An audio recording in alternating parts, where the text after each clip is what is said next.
Anthony. Okay, welcome to The Stream. This is a show that often says to you, our audience, what stories should we be covering? And you send us the stories and we do our best to feature them on the show.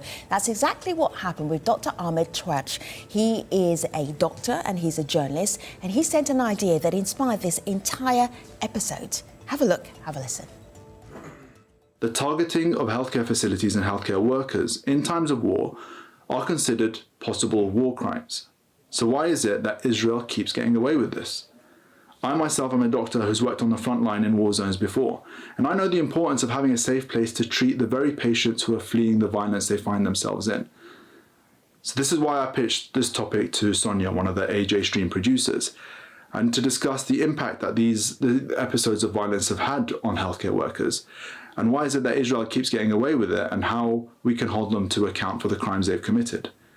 So the question we are looking at today is what is left of Gaza's fragile healthcare system. You can jump into the conversation by being in the comment section, your thoughts, your experiences, your questions.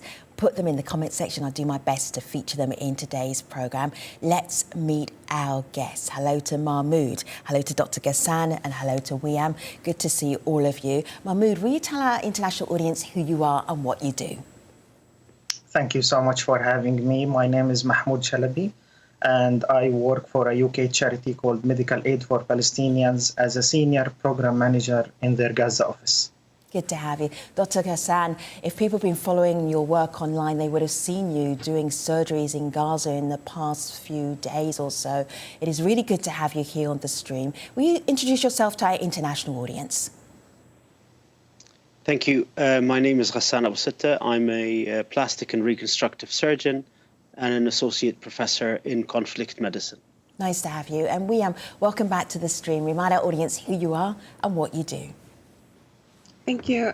My name is Wiam Hamouda. I'm an assistant professor at the Institute of Community and Public Health at Birzeit University. Dr. Ghassan, I'm just looking at a tweet that you put out just in the last few hours. M is a barber injured when a missile hit a car outside his shop. A barrage of missiles fired at the crowd that gathered and amputated his right leg and mangled his left leg. Today we were able to save his left leg so that he can walk again and work again and not be wheelchair bound. How is that when you know that you have changed, improved someone's life? So the work that we do within reconstructive surgery, particularly in times of war, revolves around an attempt to reduce, if not reverse, disability that has been caused by the weapons of war. And so in the case of this patient, it is critical that he is able to, 3 months, 6 months down the line, wear a prosthetic leg where the right leg used to be, and at least be able to use the left leg to stand if he's ever going to be able to provide for himself or for his family as a barber, which is the only job he knows how to do. That's what we do with adults. With children, it's even more difficult because at the end of the day, what you're trying to do is reduce disability in an ever-growing body. And therefore, that's why children with war-related injuries require a lifetime of surgeries, because their bodies try to outgrow the scarred wounds of the war, and so require repeated surgeries until they reach adult life. Mahmoud, I was looking at a video that you recorded as you were trying to take essential medical supplies from one place to another place during a conflict, basically during a war situation. I'm going to play that and then ask you what it is like when you're in Gaza, when a conflict is happening. But let's have a look at that incredibly dangerous journey first. This is Mahmoud Shalabi, and I am documenting my journey today, going to the warehouse that we have in the north of Gaza to deliver some drugs and disposables and some lab reagents for the Ministry of Health that are emergency related and needed right now. I feel it's my duty to show you some of the damage that happened. So can you see the car? And look, that was actually totally wiped out, including a Qatari family that used to live in one of those buildings, where the father, the mother, and 4 children aged between 7 and 4 years old all died. This is what we are dealing with right now in Gaza. We are currently sorting out the items and getting them out of the warehouse, ready to be transferred to the truck of the Ministry of Health. Ahmed, when you're watching that back, were you fearful at the time as you were recording that video, showing, like, this is my work, this is what I need to do, even during a conflict? I was terrified, to be honest with you, and so many of my colleagues and family members who saw the video, they could actually tell me that we could hear your breath and how scared you were. I was literally the only one in the streets going toward the warehouse to release those emergency-related prepositioned, drugs and disposables. Otherwise, if those weren't released, due to the fact that Gaza doesn't have so much stock, the Ministry of Health doesn't have a strategic stock of items, and that's why we come into this picture. We prepositioned supplies and release them during times of emergencies, those being natural disasters or man-made like these ones. The journey wasn't easy, and I was really scared, but it was my duty, and I felt obliged to do this journey. And the video idea just came to my mind just to show the people the terror that we were living in during those 11 days of assaults on Gaza. And I would like just to go back, if you may allow me, to the point of Dr. Ghassan of limb reconstruction. As a result of this war, we have been told by the Ministry of Health from initial assessments so far that probably maybe 10% of the people who were injured during this war would need limb reconstruction, would need their limbs salvaged. And limb reconstruction surgeries are things that take 6 months to 3 or 4 years of continuous surgeries, continuous rehabilitation, and so much money that you need to pour in just to save one limb, and that limb could save one life. William, there's a lot of activity and conversation on YouTube. I want to share some of these thoughts with you. Goth Mummy says, how long does Palestine have left regarding medical aid, oxygen, sterilised equipment? So basically, what is the healthcare system like right now, today? Well, the healthcare system is very constrained, and especially, I think one thing that we do have to keep in mind that all of this is happening in the middle of a pandemic, and before this, Gaza was also undergoing like one of the spikes in the pandemic response. So the hospitals were already under-resourced, already facing shortages. They've been facing shortages in essential drugs and equipment and human resources throughout the last 14 years, especially with the siege that's been imposed, or the blockade that's been imposed on Gaza.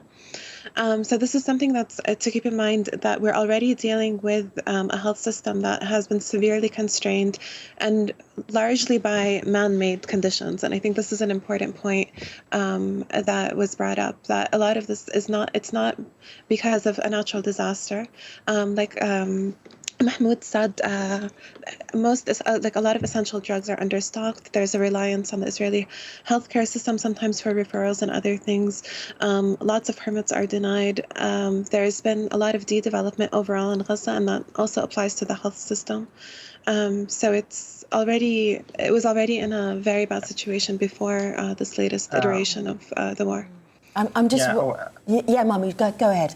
Yeah, I just want to give you a glimpse of the statistics, because numbers are also powerful. Just before these 11 days of assault on Gaza, the Central Drug Store of the Ministry of Health shared with all organizations their monthly report. What you should know is that for the first time, I joined MAB in 2016, and I have been reading those monthly reports frequently. But for the first time ever, the essential drugs list that the ministry keeps to save, lives in Gaza reached 50% of shortages. This is horrific. This means that 50% of the drugs needed to save lives. What does that mean, Mahmoud? If you're trying to, like, if you were going to your local hospital, if you're in Gaza, you're going to your clinic, what does that actually mean? 50% of drugs not available. So are you turning people away? Basically, what that means is that half of the drugs that are needed for your treatment aren't available. That's why organizations such as Medical Aid for Palestinians and others squeeze in. We have yearly budgets to try and help the ministry salvage some of these drugs and medical disposables. I just want to give you an example. Today, just before I joined this show, I received an appeal from the Ministry of Health to procure filters for hemodialysis patients, for kids specifically under the age of 13 that need their kidneys watched. Without those filters, 25 children in Gaza have their lives endangered. It simply means that a single drug or a single disposable that is not available in Gaza could cause a fatality, morbidity, or a long-term disability. That's the unfortunate situation that we actually live in.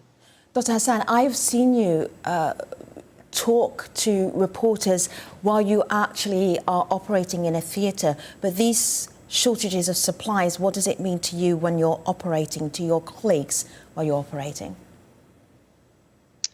So it's twofold. It means that you are using equipment that is well beyond its shelf life, re-sterilizing surgical equipment that actually should have been thrown away and replaced a long time ago. And you are making do with equipment that is not meant for use for that specific case, but you improvise and you provide the best possible service. I want to basically, what we need to keep going back to is this idea that actually, whether it's the siege or this war or the previous wars, which Israeli military leaders have referred to in the past as mowing the lawn, is a man-made disaster. And it is a process that is very akin to a titration experiment, where you titrate life and death. And the aim of this siege is to maintain the people in Gaza at a reduced level of life, slightly above death. And the crippled and disabled health system is one of the levers that is used in this titration to ensure a diminished quality of life in Gaza, to ensure the persistence of a humanitarian crisis, which allows the debate to be shifted away from any political roots of the problem to how many pieces of medication we brought in, how many hours of electricity do we have, how much drugs and medical teams did you bring in, and what is the caloric intake of a family in Gaza, rather than the political roots of the crisis, which is what the debate should be about. Should be about the right of return of the Palestinian refugees, about the history of the creation of Gaza as the biggest refugee camp. But what the intentional humanitarian crisis does is it shifts the whole debate and creates a debate that revolves around drugs and gauze and syringes and doctors, as if you are living, as Wiam said, in a natural disaster rather than a man-made continuous titration of death. If you would allow me, go ahead. No, go ahead, Mahmoud. I was just going to add. Wiam, you go first. Mahmoud, you go second. Go ahead, Wiam. Okay. No, I was just going to emphasize that point, and I think this is part of the problem, and this is also when we're focusing that conversation strictly on humanitarianism, we're actually moving away from the root causes, and in public health, this is what we are supposed to be focusing on, and we need political solutions for these things. And it's not only that we are distracted by this conversation, but the thing is, this is the fourth such assault in less than 14 years. and there was a really popular post by this young artist in Gaza, where she says that she's now 21 years old and she's gone through this for the 4th time. And I think we need to be asking ourselves not how much equipment do we actually need to allow in, but we need to be asking ourselves, why is it that we're still talking about this? Why is it that the situation is continuing with no accountability for those who are responsible? And that's primarily Israel at this point. Mahmoud, go ahead. What I would like to say is that while I totally agree with Dr. Ghassan, and we as humanitarians and organizations in the field, we are actually faced by those struggles daily of the people in Gaza. We like people come knocking at our doors and asking us for humanitarian assistance. That's why it's important to provide aid, but at the same time to tackle developmental issues. But I encourage organizations to have strong advocacy, strong campaigns, and be able to address, root causes. And we all know what the root cause of this is. Socioeconomic status. If you are affecting Gaza with more than 50 years of occupation and 14 years of blockade, you are affecting the economy, and that is a drip effect that is affecting the health of Palestinians negatively. But it is important that we keep focusing on humanitarian plus developmental work while also trying to address root causes. I hear all of you guests, and this has got to be a conversation about politics as well as it's got to be a conversation about medicine, because, Doctor, you brought that up, you brought that up too. These are some tough thoughts happening on YouTube. I'm going to ask you to react to them very quickly so we can get in as much as possible. Michelle says, Hamas can't afford to give people bomb shelters, but they can afford to give them plastic surgery. Doctor, response.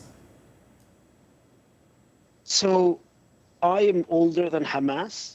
And I remember the Israelis were killing Palestinians in Gaza before 88 and before 82. And, before I was born and before the PLO was born in 65, Gaza was under attack by continuous Israeli raids. There was a big massacre in Khan Yunis when Ariel Sharon, as a young commander in the Israeli army, led a raid into Khan Yunis in 56 and killed over 1,000 people, lined them up against the wall and shot them. So this idea that a kind of amnesic view of Gaza's history starts and ends with Hamas. The other issue is plastic surgery is reconstructive surgery. If you cannot use your hand, you cannot use your hand. It means that your income generating ability diminishes greatly. It means that your life is heading in a trajectory that's reduced. My barber needs plastic surgery so he can stand up, not so that he can facelift and lip enlargement. No, so he can feed himself and feed his children. So he can try to undo, even by whatever measure that we can give him, the damage that the weapons of war have inflicted on his body and his life. So this idea that these people are having some kind of luxury surgery is false and insidious. Can I add also something that the viewers must know? Dr. Ghassan is actually visiting Gaza right now. He's not based in Gaza. He is right now the best plastic surgeon that Gaza has. Gaza doesn't have a plethora of plastic surgeons. The only one who was surgically qualified retired a few months ago. This is not a luxury. People are suffering due to the occupation and due to the blockade. The blockade has prevented people from going outside and gaining their degrees and, knowing those niche specialties in order to be able to help the people. Gaza does not have so much plastic surgeon, and this goes on for all other subspecialties. We are suffering hugely from the lack of medical professionals. And by the way, we don't have shelters from bombs in Gaza. I'm going to move on to Yahya Khan. Doctor, I'm going to move on because we're almost at the end of this programme. I want to get in a few more thoughts. No need to apologise. I would have you on for hours on end if I was able to. Yahya Khan says, I want to know how we can restore the facilities in hospitals, which goes hand in hand with some of our community that we reach out to ask them about recovery on the Gaza Strip. Have a listen. When I heard that the ceasefire has come into force in Gaza, I felt like, oh my God, it's finally over. There will be no more destruction. There will be no more killings or injuries or bombings. I feel relieved, but I know I have a lot to struggle in the next days. Gaza is starting the process of healing and recovery. This includes medical supplies and other humanitarian aid finally coming into Gaza. And we are beginning to plan for also rehabilitating the health infrastructure. 17 primary healthcare centers need to be rebuilt or repaired. The central lab is starting to function again. So there is a chance the health system will at least partially recover. Mahmoud, once again, we find ourselves as an international community asking people in Gaza, what do you need to recover? What do you need? We need loads and loads of efforts, and those are including monetary efforts, advocacy efforts, and all that. But I just hate the word resilience as a Palestinian. I have been living in Gaza and I have been described as a resilient individual. The definition of resilience means bouncing back to the previous state that we were in. But after those 11 days of assault, you are talking about 11 facilities that were severely damaged, including one that is totally wiped out, and more destruction that is happening. Bouncing back to the previous status quo is inadequate because you are talking about 80% of the population dependent upon aid. 61% of the youth are unemployed. Drugs and disposables are at continuous shortages. What are we bouncing back to? What are we recovering back to? We really need to address root causes, as Dr. Ghassan and Wiam said, in order for us to be able to rebuild back better, not bouncing back to the previous state. So donors, they are there is donor fatigue in Gaza. It has been under a blockade for 14 years. Some of the donors say, we have been supporting you for 14 years without any, thing tangible on the ground. That's because we are under a blockade. You need to pour in funds in Gaza Strip to enhance the infrastructure, to address other issues with health workers, with salaries, with drugs, with disposables.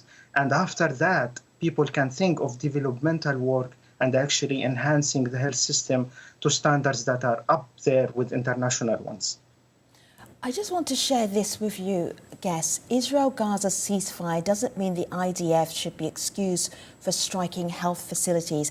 That piece was written by Dr. Ahmed Twaj. He was the doctor who suggested that we do this programme in the first place. We've talked about this disaster for Gaza's health care system, which has been struggling anyway. What about accountability?